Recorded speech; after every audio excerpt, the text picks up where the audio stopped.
мяне з жонкай затрымала КДБ. Потым я правёў некаторы час на Акрэсціна.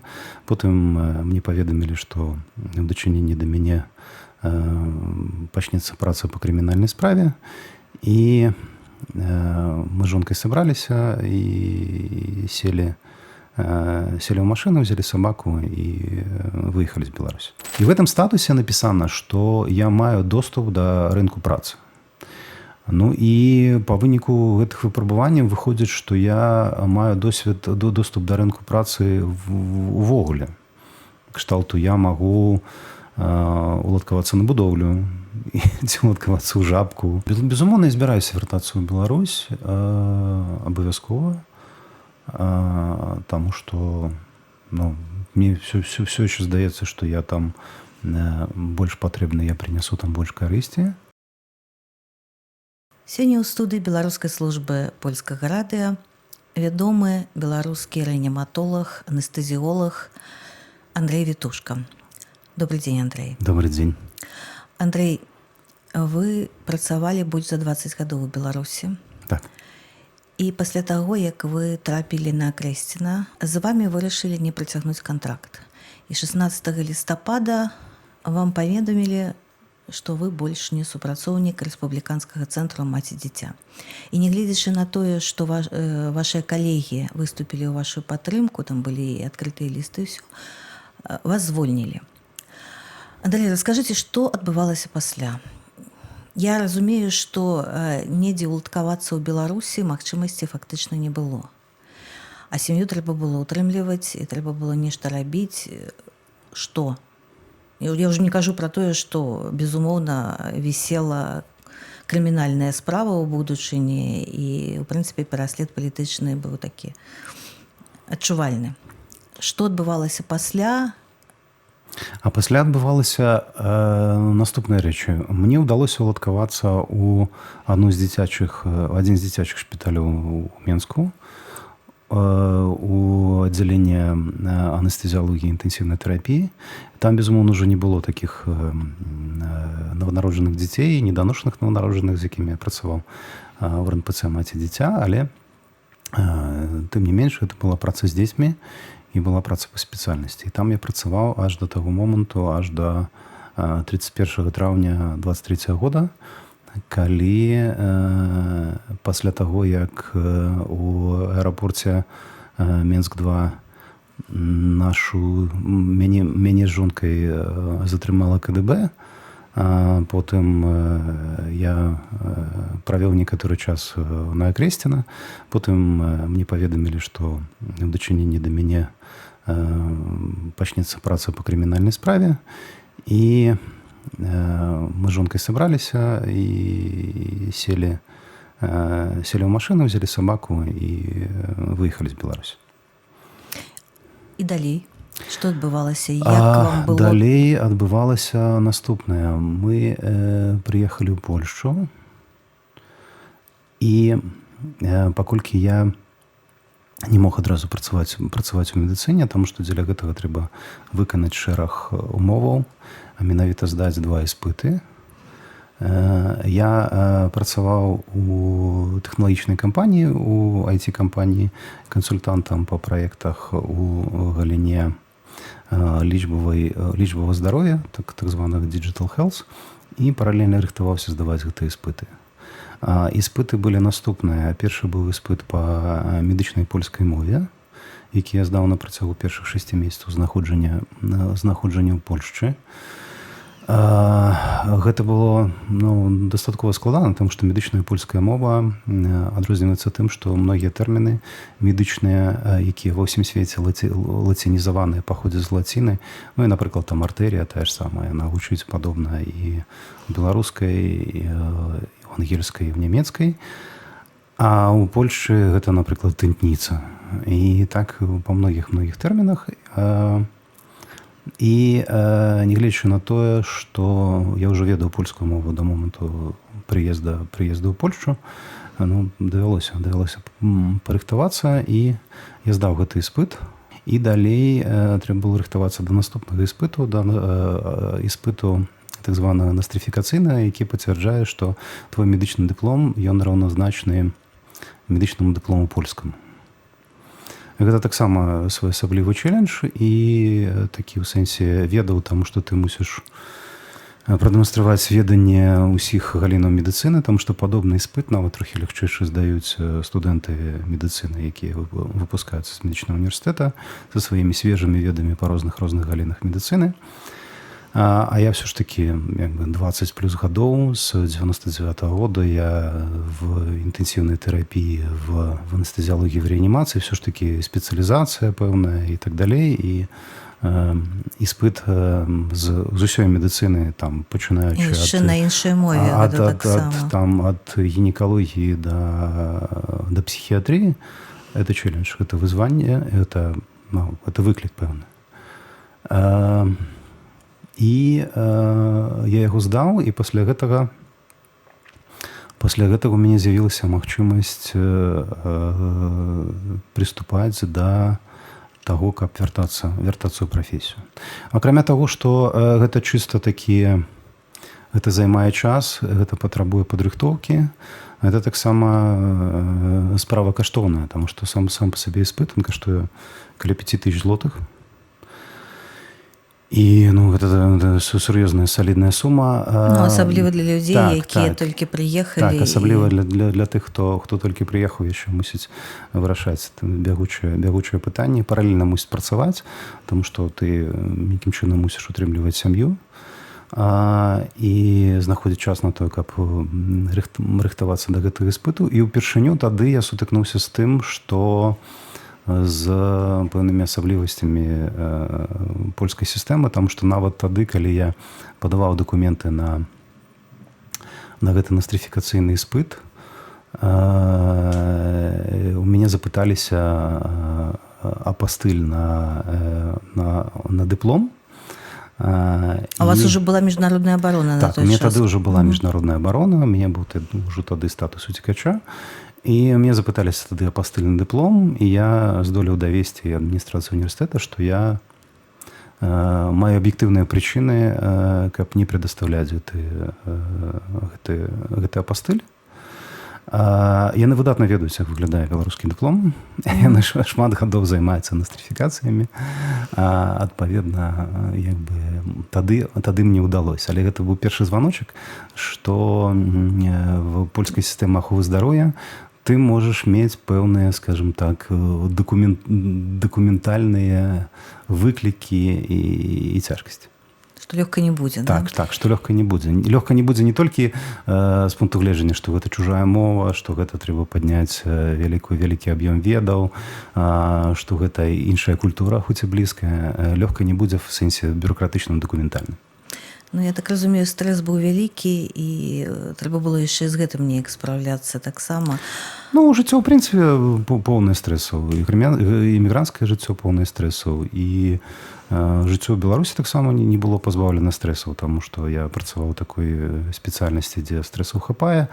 І плюс праз тое, што я там паслядоўны беларускамоўны і маю пэўную пазіцыю і стараўся палепшыць аказанне дапамогі дзецям на сваім месцы як толькі мог. Гэта выклікала пэўную насцярожнасць у начальства, і я заўсёды адчуваў нейкую такую шкляную столь над сабой.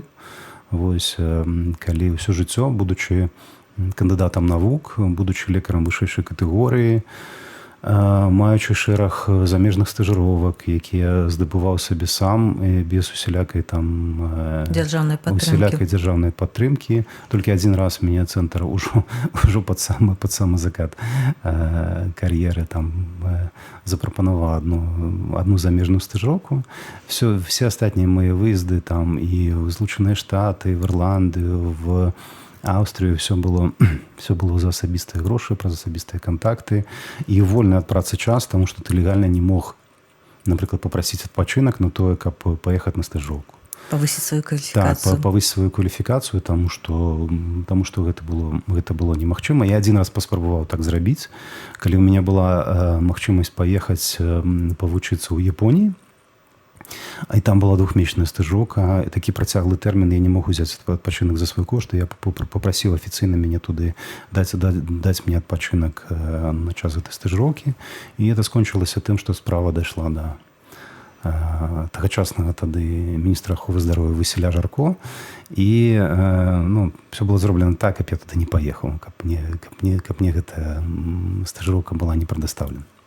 Это при тым, што кваліфікацыя патрэбна, чалавек павінен павышаць сваю кваліфікацыю доктара. Так, абавязкова. І вы гэта рабілі не для сябе, а для краіны, тым не менш, вось так, да? Так, безумоўна, так яно і было, і адчувалася гэтая такая шкляная столь.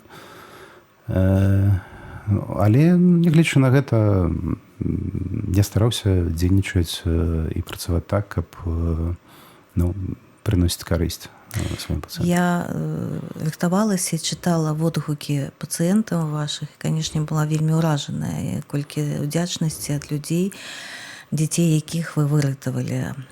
Але працягнем польскую тэму. Вам удалося з першага разу пацвердзіць свой дыплом?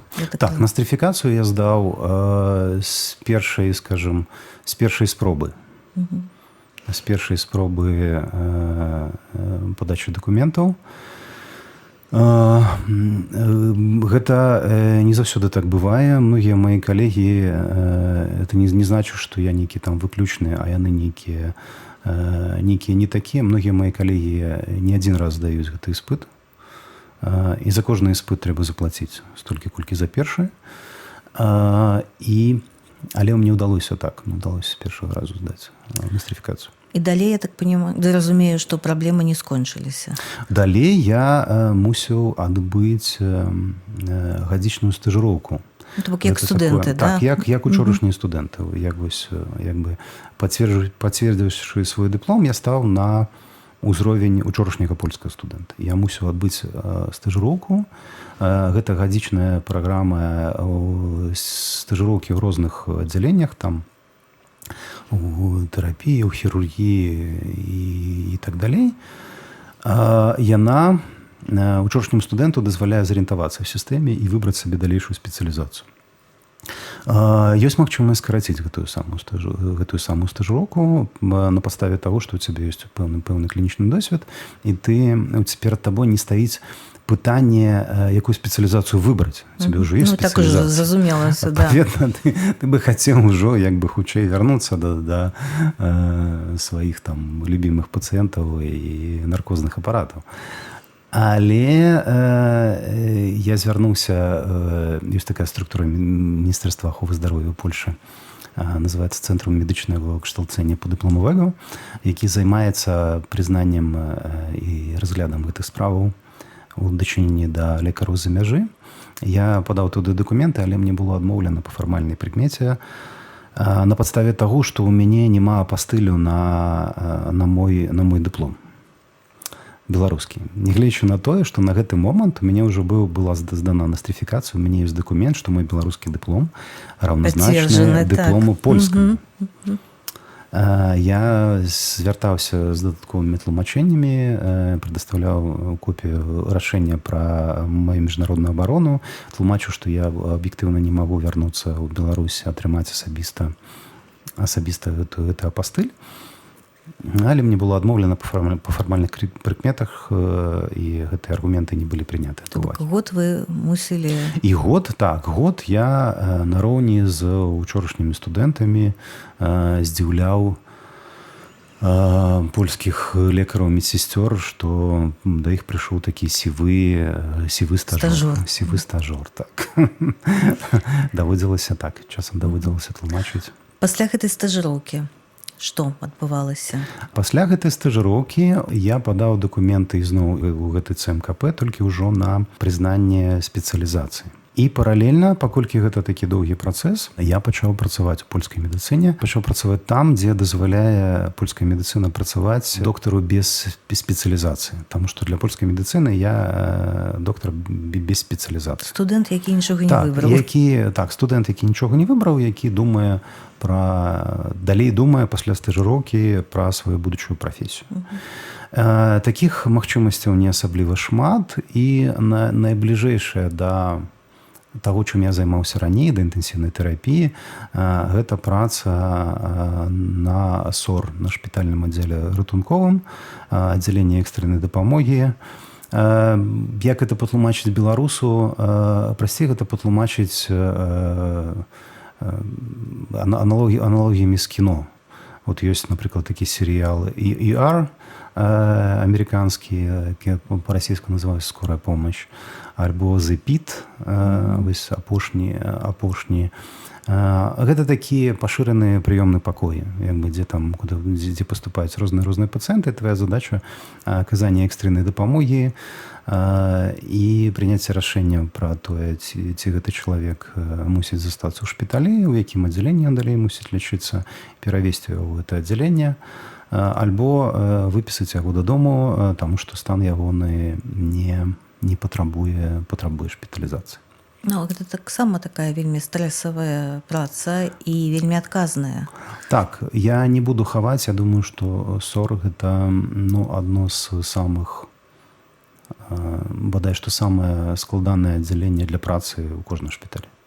А якія яшчэ ёсць магчымасці, акрамя СОР? Акрамя гэтага ёсць яшчэ магчымасць працаваць в так званай ноцнай і святочнай апецы здравотнай. Гэта такі лекарскі прыём у паліклініках пасля 18 гадзін. Пасля 18 гадзін у працоўны дзень да 8 гадзін наступнага дня і у выходныя дні, калі да цябе прыходзяць пацыенты, і ты аказваеш ім дапамогу альбо накіроўваеш на той же самы СОР. І гэта ўсё? У шпіталь. Гэта больш няма, фактычна? Бадай што ўсё, так. То бок спецыялісты вышэйшай кваліфікацыі, розных спецыялізацый, там траўматолагі, хірургі, тэрапеўты і ўсё астатняе, яны вымушаны працаваць толькі тут. Гэта тычыцца толькі беларускіх медыкаў ці ўсіх замежнікаў? Гэта тычыцца ўсіх замежнікаў, усіх тых людзей, якія знаходзяцца ў працэсе пацвярджэння сваёй кваліфікацыі. Ну, то бок, так умоўна кажучы, украінец, які можа паехаць да хаты і ўзяць все неабходныя паперы, ён можа пацвердзіць. Беларус, які не мае такой магчымасці, вымушаны вось так працаваць. Не, мы яшчэ не дайшлі да таго, што паколькі працэс в этом ЦМКП цягнецца некалькі месяцаў, я ўладкаваўся на СОР, дзе я цяпер працую, і працэс там разглядаўся. Працэс разглядаўся, і праз пэўны час, праз 2 месяцы мне прыйшла адмова, таму што я не магу прадаставіць дакументы пра ты іспыт па заканчэнню маёй спецыялізацыі, які я здаваў у далёкім 2002 годзе, не магу прадаставіць пратакол гэтага іспыту. А чаму я не магу это прадаставіць? Таму што я не магу паехаць у Беларусь і асабіста вырашыць гэтае пытанне. Я спрабаваў дыстанцыйна звяртацца ў медычны універсітэт беларускі дзяржаўны ў Менску і таксама звяртаўся ў РНПЦ «Маці дзіця», каб атрымаць інфармацыю пра тое, чым я займаўся там праз амаль 20 гадоў моей працы там. Але мне адмовілі, пісьмова адмовілі, у мяне ёсць пісьмова адмова. І нават вось гэтыя адмовы таксама не спрацавалі? Так, я іх прыклаў і пераклаў на польскую мову, там трэба спецыяльны пераклад, не абы-які, там натарыяльна завераны. Я это все прыклаў і напісаў, і мне прыйшла адмова, таксама па фармальных крытэрыях, што я не магу прадаставіць все неабходныя дакументы. Я ім пісаў яшчэ раз, абгрунтоўваў, як у першы раз я прадастаўляў копію рашэння пра наданне мне міжнароднай абароны і абгрунтоўваў, што я не магу паехаць у Беларусь. Я не магу прывесці гэтыя дакументы. Чым не проста паехаць, вы нават звярнуцца ў амбасаду не можаце, гэта ўжо можа расцэньвацца. Безумоўна, так. У мяне ёсць аб'ектыўныя прычыны. У мяне ёсць аб'ектыўныя прычыны, аб'ектыўнасць якіх прызнана польскай дзяржавай, а што пацвярджаецца тым статусам, які мне быў нададзены. І в гэтым статусе напісана, што я маю доступ да рынку працы. Ну і па выніку гэтых выпрабаванняў выходзіць, што я маю доступ да рынку працы увогуле. Кшталту я магу уладкавацца на будоўлю ці уладкавацца ў жабку. Як гаворыць Жэневская канвенцыя, паводле якой мне была дадзена гэта абарона, я маю права дабівацца вяртання у тую прафесію, якой я займаўся раней. А цяпер выходзіць так, што мне адмоўлена нават у спробе разгляда маёй заяўцы па вяртанню ў маю спецыялізацыю анестэзіялагічную. То значыць, як я, напрыклад, можна правесці такую аналогію, я там граў, скажем, другую скрипку ў аркестры, а мне дазваляюць вярнуцца ў медыцыну і быццам бы дазваляюць вярнуцца ў аркестр на пазіцыю асістэнта дырыжора, які пераварочвае гэтыя аркушы з паперы, аркушы з нотамі. Безумоўна, вельмі важная праца, ад якой залежыць функцыянаванне ўсяго аркестра, але гэта не тое, чым я займаўся раней, і не тое, чым вы лепшы. Так, у чым я маю моцныя бакі. Я так разумею, гэта праблема ўсіх дактароў, беларускіх дактароў, якія выехалі па палітычных прычынах, а такіх вельмі шмат. Так. Ці ёсць у вас яшчэ сведчанні іншых дактароў, якія таксама з гэтым жа сутыкнуліся? Можа, ёсць магчымасць неяк аб'яднацца і разам паспрабаваць? Так, і прычым гэтыя спробы аб'яднання ўжо былі неаднаразовыя. Калегі збіраліся, пісалі лісты в Міністэрства аховы здароўя, але гэта не прыносіла асабліва ніякіх вынікаў. Іншая праблема таксама ёсць у людзей, якія не могуць прадаставіць даведку пра несудзімасць. Таксама такое патрабуецца, не могуць прадаставіць даведку пра несудзімасць, і на гэтай падставе іх нават не дапускаюць да стажыроўкі. І больш за тое, іх нават, калі нават не браць не медыкаў, некаторых беларусаў не дапускаюць да навучання. Хацелі бы там далей вучыцца, але на падставе таго, што няма гэтай даведкі. І быў нават суд выйграны супраць ізбы лекарскай, якая не дапускала чалавека да стажыроўкі на падставе адсутнасці гэтай даведкі, але я быў вельмі здзіўлены, што гэта не асабліва дапамагло. Суд абавязаў чалавека дапусціць, а ізба і стаяла на той момант, што я быў знаёмы з гэтай справай, стаяла на сваім і казала, што мы не бачым падставы. Можа, ёсць магчыма звярнуцца ў суд калектыўным зваротам такім? Магчыма,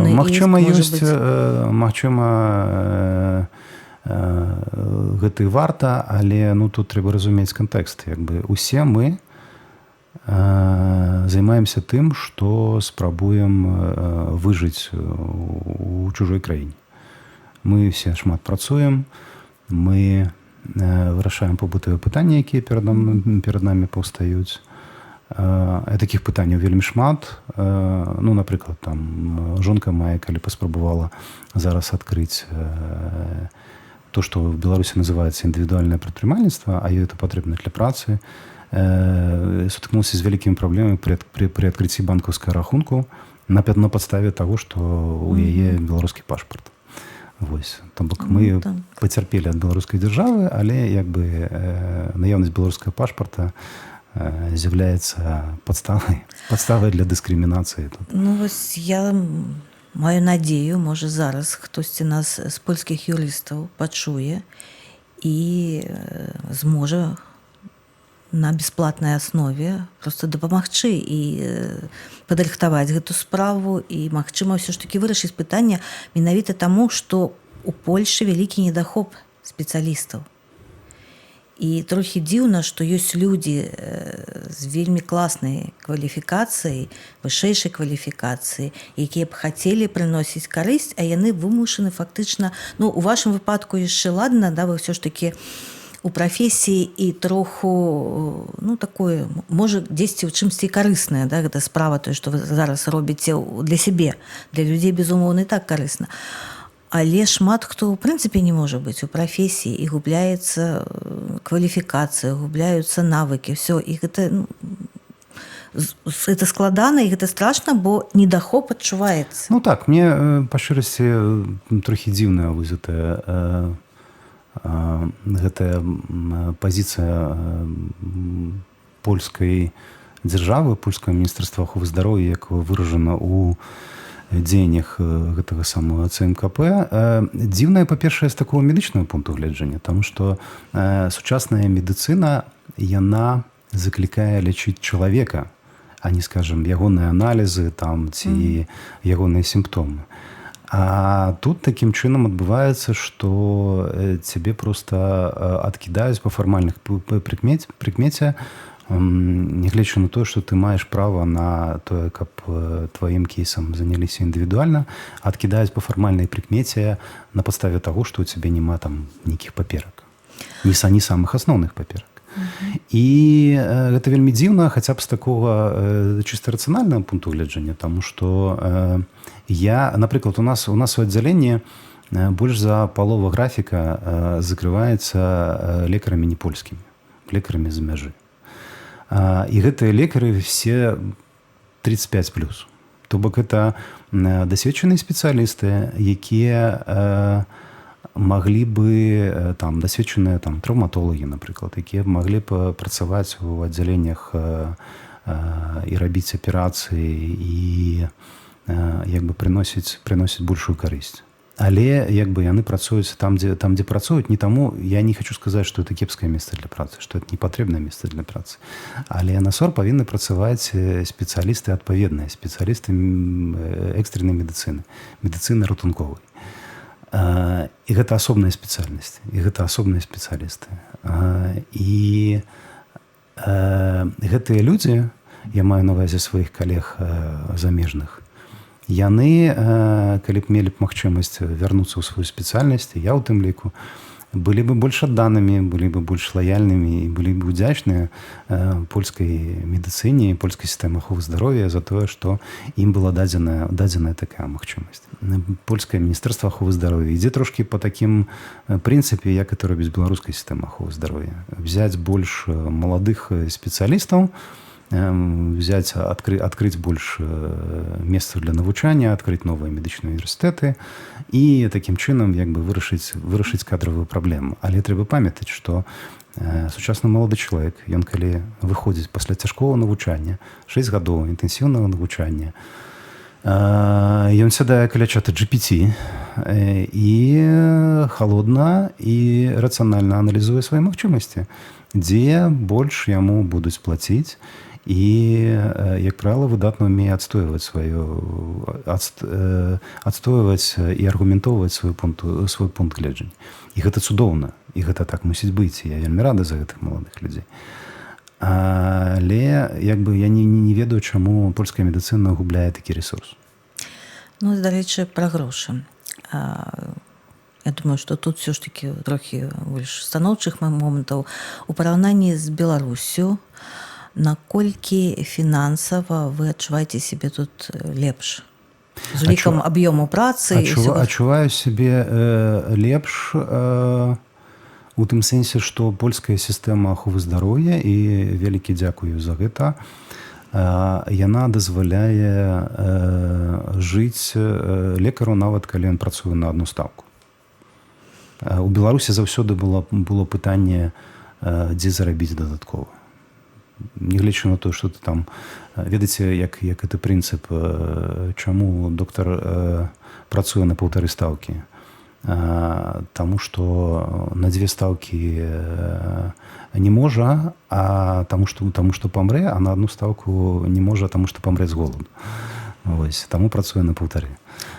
Тут гэта можна? Тут гэта, ну так, худа-бедна можна плюс-мінус зводзіць там канцы з канца. А якія яшчэ ёсць плюсы ў польскай сістэме аховы здароўя? Не, ну плюсаў у польскай сістэме аховы здароўя шмат. Напрыклад, польская сістэма аховы здароўя больш падрыхтаваная для выклікаў сучаснай медыцыны. Напрыклад, выклікамі сучаснай медыцыны з'яўляюцца хранічныя захворванні, такія як там гіпертанічная хвароба, як там ішэмічная хвароба сэрца, як дыябет, хранічныя хваробы лёгкіх і так далей. Тыя хваробы, якія там доўга цягнуцца і якія фактычна невылечныя, якія з чалавекам як бы да канца свайго жыцця. Вось, якія патрабуюць там пастаяннай медыкаментознай падтрымкі і так далей. Напрыклад, на прыкладзе нашай сям'і польская сістэма аховы здароўя лепш выглядае, таму што у мяне жонка мае дыябет і мае вялікія зніжкі там на інсуліны, на сістэму маніторинга глюкозы, тое, што ў Беларусі недаступна ў прынцыпе. Таму і безумоўна ёсць плюсы і мінусы ў кожнай сістэме, і вось польская сістэма аховы здароўя мае свае сур'ёзныя плюсы. Но акрамя гэтага яшчэ іншыя плюсы. Напрыклад, тут больш высокатэхналагічнай медыцыны, і яна не сканцэнтравана толькі ў Варшаве.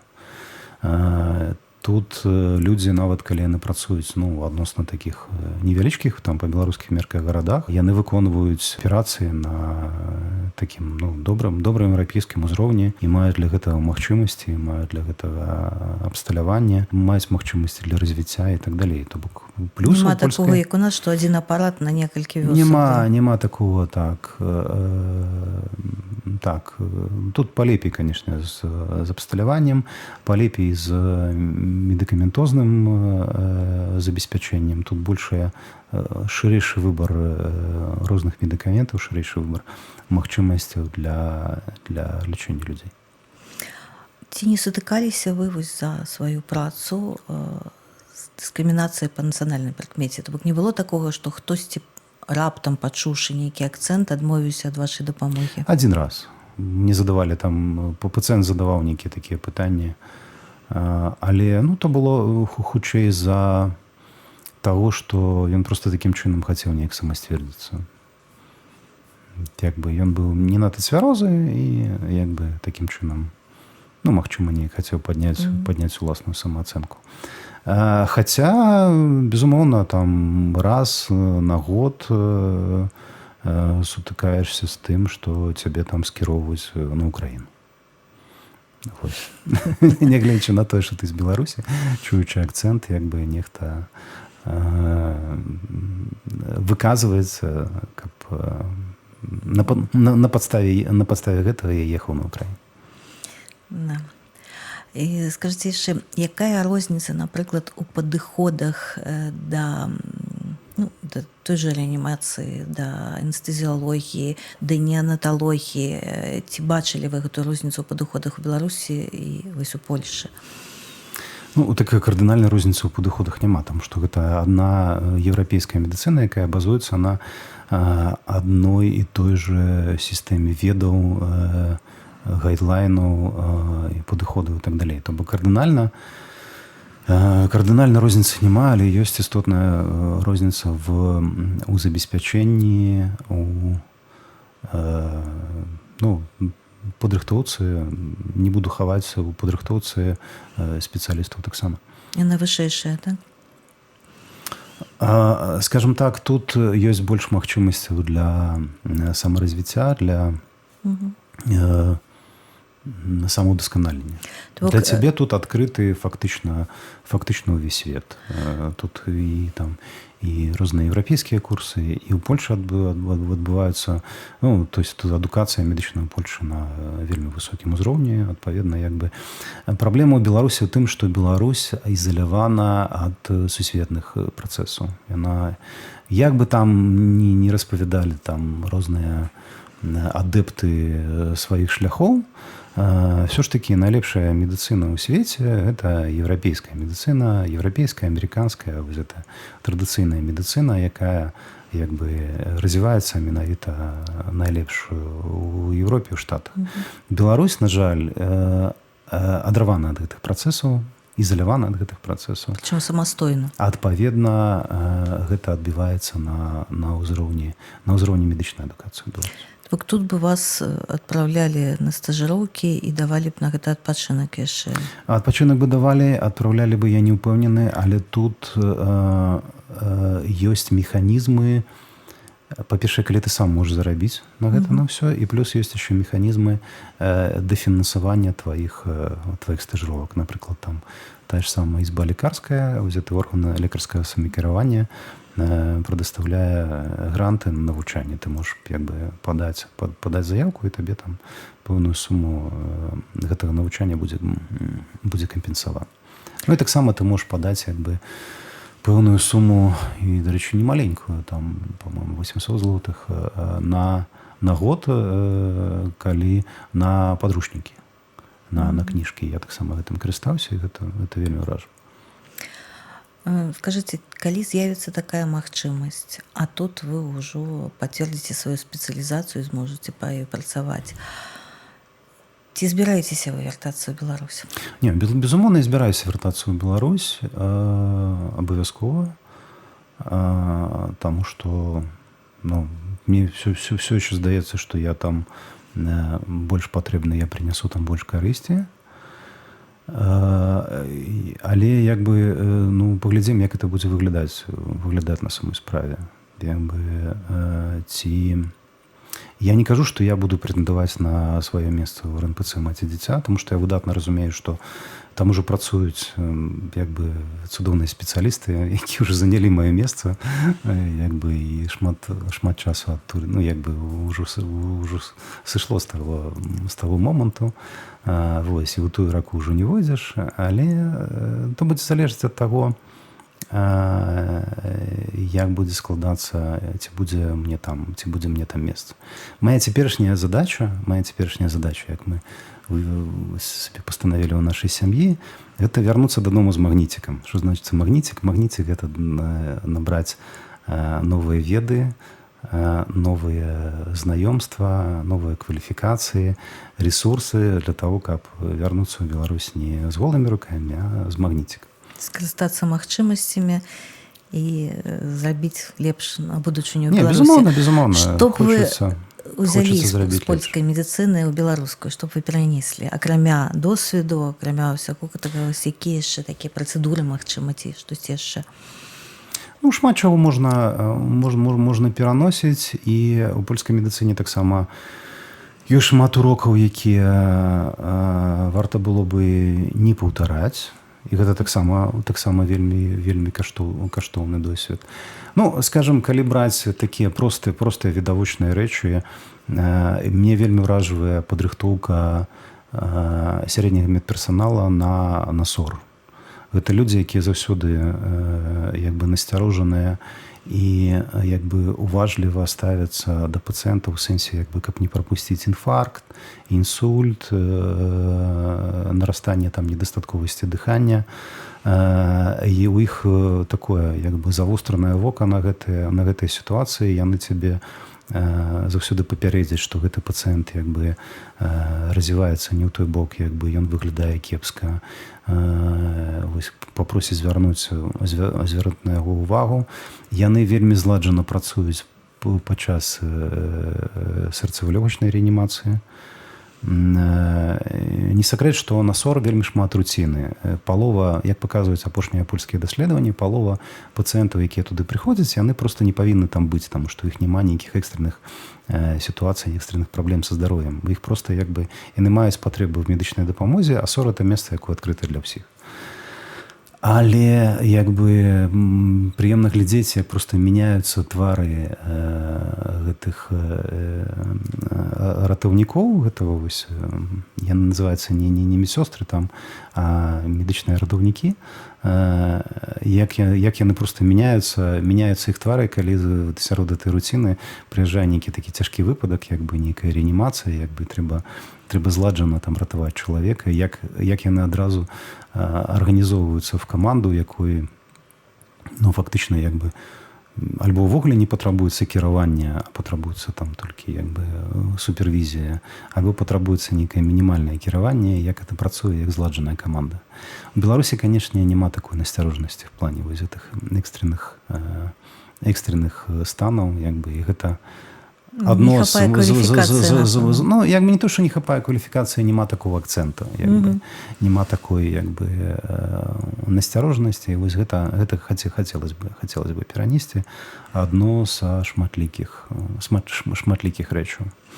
Што яшчэ такое, што, ну, вось, дакладна трэба ўзяць? У іх ёсць вельмі разумнае стаўленне да кампенсацыі выдаткаў на медыкаменты у залежнасці ад хваробы, з якой чалавек прыходзіць. Вялікая сістэма розных зніжак на лекі. І дзякуючы гэтаму лекі даступныя. Напрыклад, там лекі абезбольваючыя, як бы, ідуць са зніжкай для ўсіх, і, ну, такія сур'ёзныя абезбольваючыя лекі, там трамадол і так далей, ідуць са зніжкай для ўсіх, і гэта дазваляе, як бы, ну, у лекара ёсць проста манёвр, як бы, ты проста, як бы, табе лягчэй зрабіць так, каб пацыент не цярпеў, каб яму менш балела. Тут наогул, здаецца, за кошт дзяржавы забяспечваецца шмат якіх лекаў, якія, ну, шалёныя грошы каштуюць. Я ведаю, што СМА, здаецца, таксама этой уколы шалёна дарагія. Шалёна дарагія, у Польшы яны даступныя ў межах дзяржаўнай страхоўкі.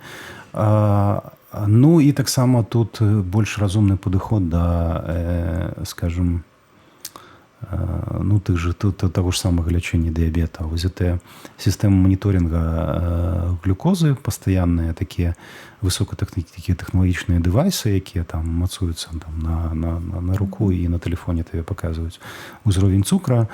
На месяц такое лячэнне каштуе каля там 120 евро. І пакуль мы жылі ў Беларусі, мы рознымі шляхамі, як бы, з Беларусі у Беларусь з Еўропы там прывозілі гэтыя рэчы, каб у крысціны была гэтая магчымасць не калоць сабе палец часта, як бы, перад кожным прыёмам ежы, каб праверыць, які там ёсць, які там цукар. І гэтыя дэвайсы, яны рэальна, як бы, дапамагаюць працягнуць жыццё чалавека з дыябетам, і даўжэй ён застаецца без тых ускладненняў, якія несе за сабой эта хвароба. І у Польшы вельмі разумны падыход.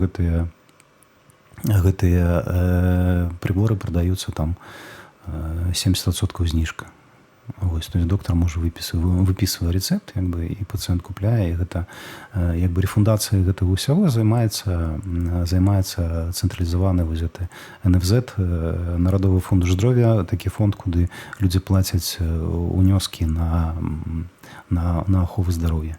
І гэта вельмі разумны падыход, таму што чалавек такім чынам жыве даўжэй, больш актыўны, даўжэй актыўны прафесійна, як бы, плаціць падаткі, і даўно вядома, што прасцей чалавека утрымліваць як мага даўжэй у такім працаздольным стане, чым плаціць яму пенсію па інваліднасці. І, ну, такі от разумны падыход, ён вельмі імпануе тут. Ну, так здаецца, што, ну, усе нармальныя дзяржавы зацікаўлены ў тым, каб людзі жылі даўжэй і ў добрай якасці, а беларускай, мне здаецца, патрэбна, каб іх было менш. Гэта часовая хвароба, якая абавязкова пройдзе. Ну, спадзяюся, таксама. Абавязкова будзе вылечана. Спадзяюся. Канешне, хацелася б, каб у вас все ж таки все атрымалася з пацверджаннем сваёй кваліфікацыі. Магчыма, яшчэ раз, да? Нават калі не атрымаецца, ну, далей будзе такая справа, што можа быць далей. Калі мне не прызнаюць маю кваліфікацыю, то мне застанецца, як і многім маім калегам, перавучвацца. І зноў, як бы, падаваць дакументы на гэтую спецыялізацыю і вучыцца. У выпадку анестэзіялогіі гэта 6 гадоў. У выпадку там экстреннай медыцыны, калі я вырашыў застацца там в этой экстреннай медыцыне, якой я займаюся цяпер, гэта 5 гадоў. Гэта 6 год, ну, адносна такога, як бы, расслабленага навучання. І ясна, што пра 6 год, мне зараз 48, пра 6 год мне ўжо будзе за 50. І я зараз розумію, що от я зараз якби на піку своєї, якби, ну, чисто фізичної форми, якби на піку своїх ведаў і чисто таких фізичних кондицій. І про 6 гадоў просто этих фізичних кондицій будзе менш.